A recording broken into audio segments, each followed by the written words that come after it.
Calon arang menjadi kesenian rakyat yang sangat populer dan masih sangat diminati oleh rakyat Bali, teman-teman.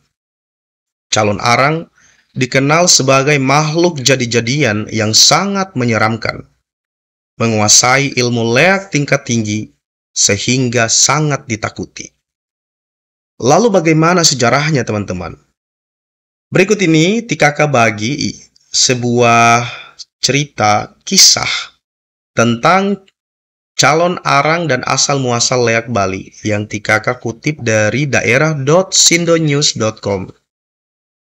Namun sebelum Tikaka lanjutkan kisah mistis ini, teman-teman, Tikaka berharap teman-teman sudi dan bersedia dan berkenan untuk men-like video ini, men-subscribe serta men-share channel Tikaka sehingga channel ini mampu untuk berkembang lebih maju dan lebih menghibur buat teman-teman semua.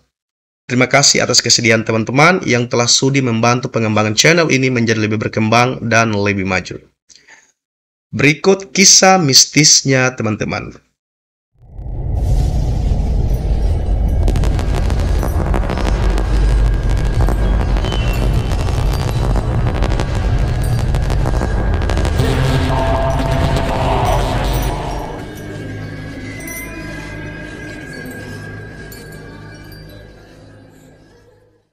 Pada zaman dahulu kala, ada sebuah kerajaan bernama Daha yang dipimpin oleh Raja Airlangga.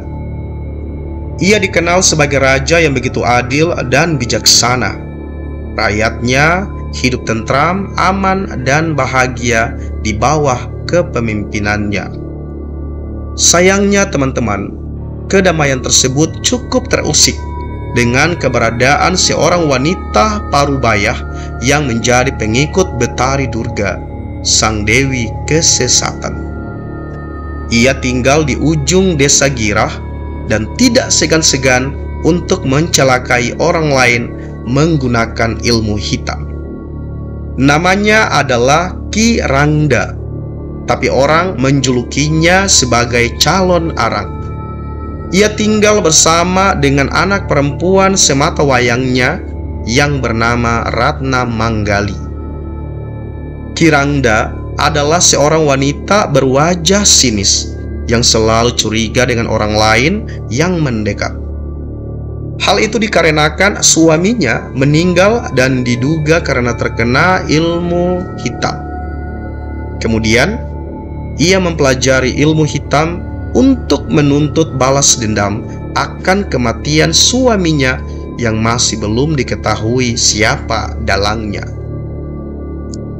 Sementara itu, teman-teman, Ratna Manggali merupakan seorang gadis berparas cantik dan berperangai baik. Sayangnya, orang-orang tidak mau mendekat karena takut dengan ibunya. Maka dari itu, ia merasa sangat kesepian. Pada suatu hari, teman-teman, Ki Rangda memperhatikan anak gadisnya yang begitu cantik.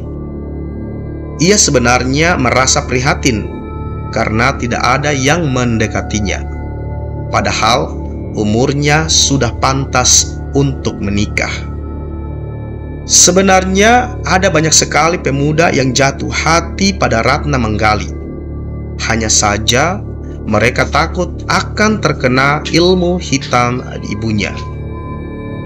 Ibu merasa prihatin dengan nasibmu, anakku. Tak seorang pun pemuda yang berani mendekatimu kalau terus seperti ini. Kapan jodohmu akan tiba? Katanya dengan sedih dan penuh penyesalan. Meski seperti itu kenyataannya, teman-teman, Ratna Manggali hanya bisa menenangkan hati ibunya. Ia terus membesarkan hati ibunya supaya tidak sedih dan terlalu memikirkan keadaannya. Tak berapa lama, teman-teman, ada seorang pemuda bernama Widyasta yang memberanikan diri untuk datang ke rumah calon arang. Pemuda tersebut memang ingin berguru kepadanya. Dalam hati, calon arang berpikir kalau pemuda ini sepertinya cocok bila dijadikan pendamping untuk Ratna Manggali. Terlebih lagi, ia memiliki aliran ilmu yang sama dengannya, teman-teman. Saat dilihat lebih lanjut, sepertinya ia juga bisa mengambil hati anaknya. Padahal sebenarnya Widyasta memiliki tabiat yang begitu buruk. Ia adalah laki-laki mata keranjang yang suka menggoda gadis desa dengan kasar. Hingga pada suatu malam, Widyasta mengganggu seorang gadis dan melakukan hal yang kurang terpuji. Tindakan tersebut tentu saja membuat para pemuda desa marah, lalu menghajarnya sampai babak belur tak sadarkan diri. Anehnya, badannya yang penuh luka tersebut tiba-tiba kembali seperti semula. Hal itu tentu saja membuat para pemuda menjadi takut, lalu memutuskan untuk membuangnya keluar dari desa itu. Awalnya mereka bisa menutupi hal tersebut, teman-teman. Akan tetapi, berita tersebut sampai juga ke telinga calon arang. Ia sangat marah mengetahui calon menantunya diperlakukan seperti itu, teman-teman. Benar-benar tidak tahu diri. Tunggu saja pembalasanku dan rasakan ganasnya ilmuku.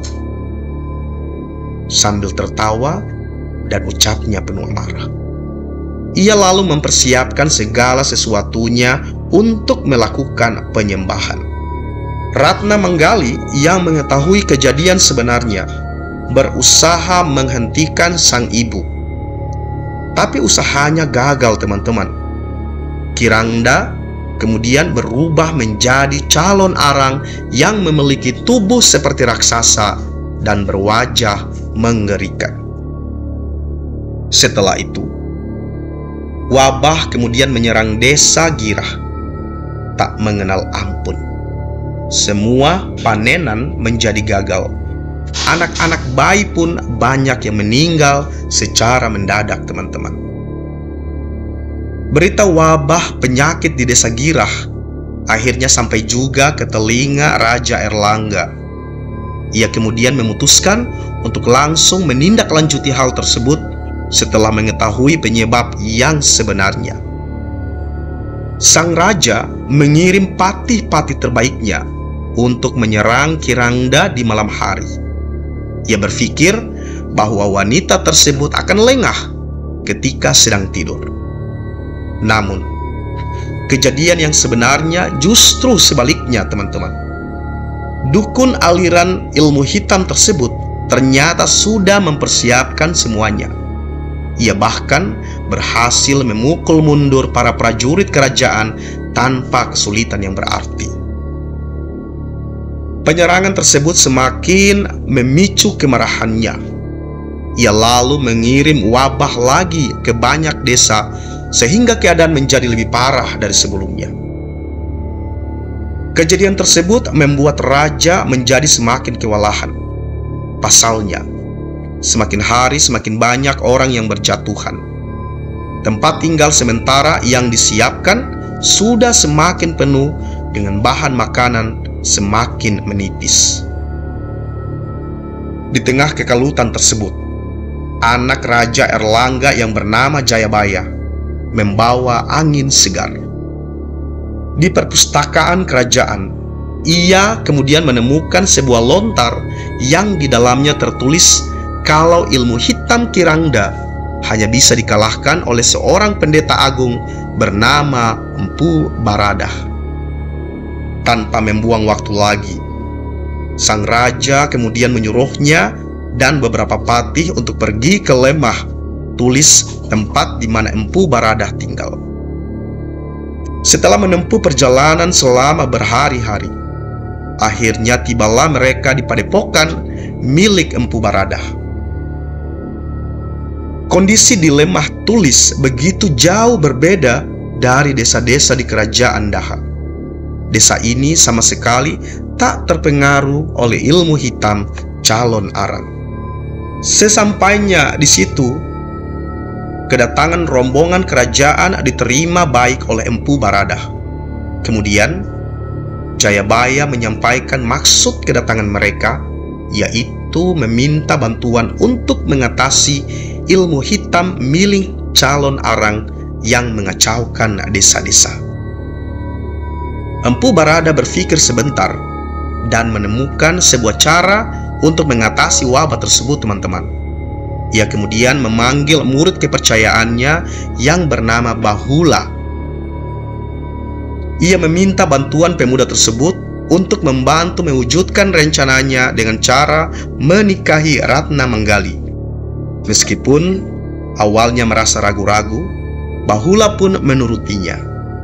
Sebelum pergi, pemuda itu dibekali ilmu supaya dapat meluluhkan hati calon arang. Teman-teman, beberapa hari kemudian, tibalah Bahula di kediaman Ki Rangda. Tanpa basa-basi, ia langsung mengutarakan maksud dan tujuan dari kedatangannya. Mendengar hal tersebut, calon arang tentu saja sangatlah gembira. Namun, sebelum menerimanya, tentu saja ia menimbang bibit, bebet, dan bobot dari pemuda itu. Setelah melalui pertimbangan yang matang, ia kemudian menerimanya sebagai calon menantu.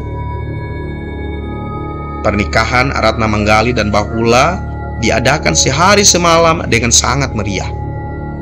Calon arang begitu bahagia dan terharu melihat putrinya menikah. Hal itu kemudian mendorongnya untuk menghentikan sementara wabah yang dikirimnya, teman-teman. Sementara itu, pasangan yang baru saja menikah tersebut sedang dimabuk cinta. Mereka menghabiskan waktu bersama, berjalan-jalan berdua berkeliling desa. Akan tetapi, melihat keadaan di sekitarnya yang begitu mengerikan, membuat hati Ratna Manggali menjadi sedih. Sang suami hanya bisa menenangkannya, teman-teman.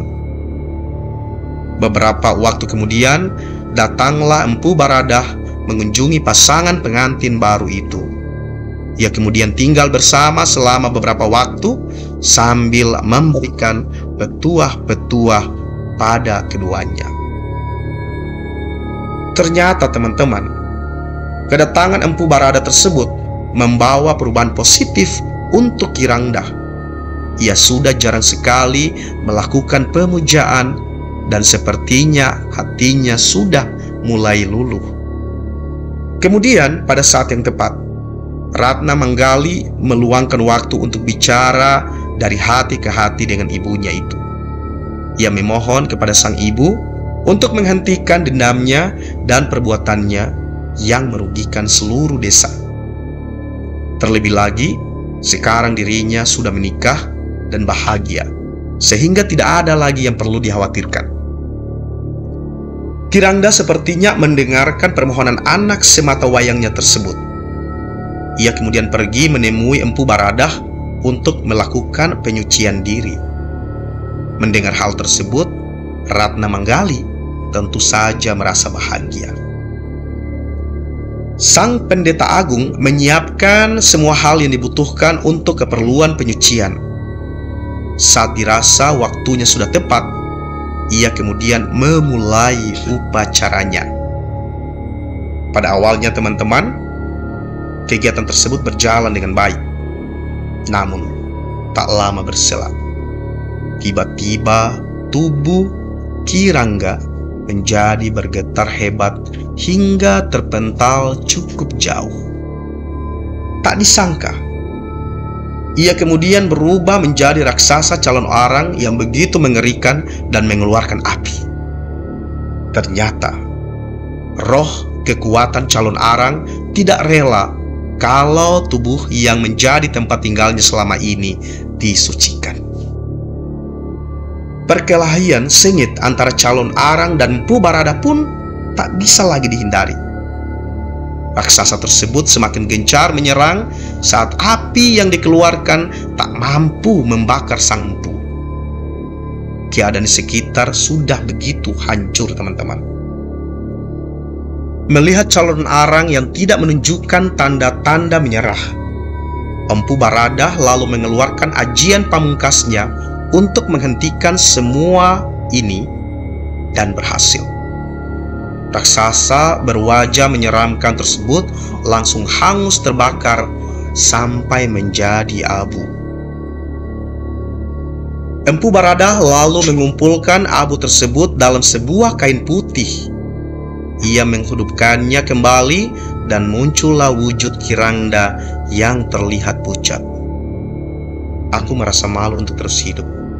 Biarkan saja aku mati. Aku harus menebus dosaku.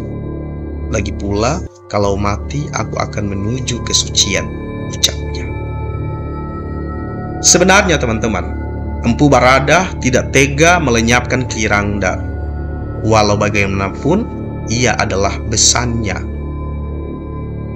Baiklah, demi ketentramanmu dan semua warga, aku akan melakukan penyucian ini, katanya. Setelah itu teman-teman, nyawa Kirangda meninggalkan raganya.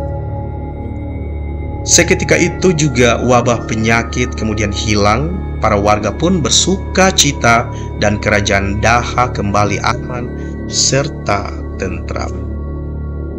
Demikian teman-teman, sebuah kisah tentang calon arang dan asal muasal dari Lek Bali yang kakak kutip dari daerah.sindonews.com.